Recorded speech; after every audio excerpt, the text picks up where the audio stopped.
fait pas mal d'erreurs, comme sortir une collection de vêtements en juillet alors qu'il n'y a personne.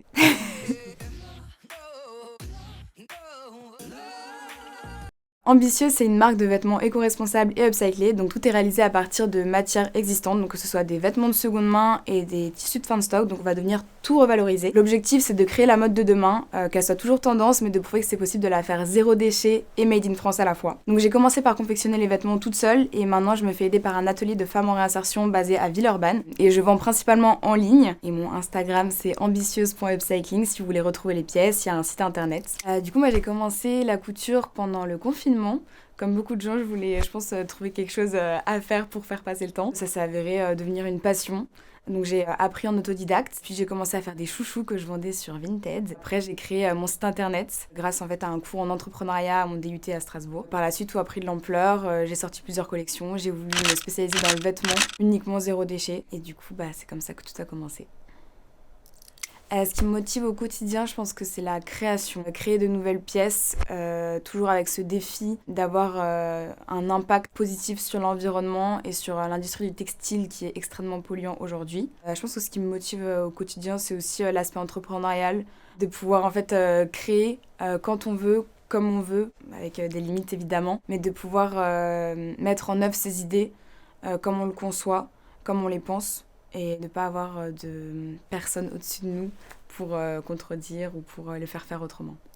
Pour moi, être entrepreneur, c'est vouloir créer le monde de demain d'une meilleure façon. Et je pense que, notamment dans notre génération, c'est aussi prendre en compte l'impact environnemental, social, pour en fait s'adapter aux nouvelles mentalités. Alors la gestion vie pro, vie perso, la limite, elle est vraiment comme ça. C'est assez compliqué, surtout je pense quand on est jeune. Parce qu'en fait, quand on est entrepreneur, le perso va forcément impacter dans le pro et inversement. Notre projet ou l'entreprise qu'on a est entièrement aussi fondé par nos valeurs.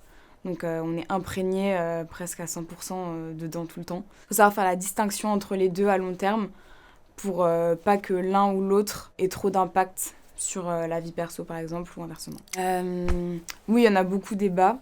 Mais en fait, moi personnellement, j'ai fait pas mal d'erreurs, comme sortir une collection de vêtements en juillet alors qu'il n'y a personne et que tout le monde a déjà acheté ses vêtements pour l'été.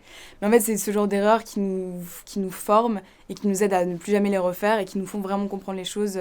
Soit on a besoin de faire des erreurs parce que quand on nous le dit, on est un peu têtu et on n'en fait qu'à notre tête, donc on les fait et après on apprend.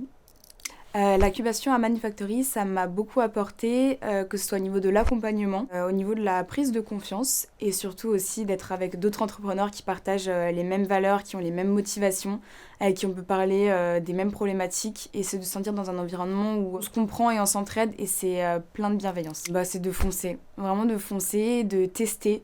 De pas forcément construire et faire des business... Enfin, c'est bien les business plans, mais il n'y a pas besoin d'en faire pendant 3 mois ou pendant 1 an pour commencer à faire son projet. Il faut pouvoir faire avec ce qu'on a et voir ce que ça donne et en fait sans cesse moduler et transformer son projet.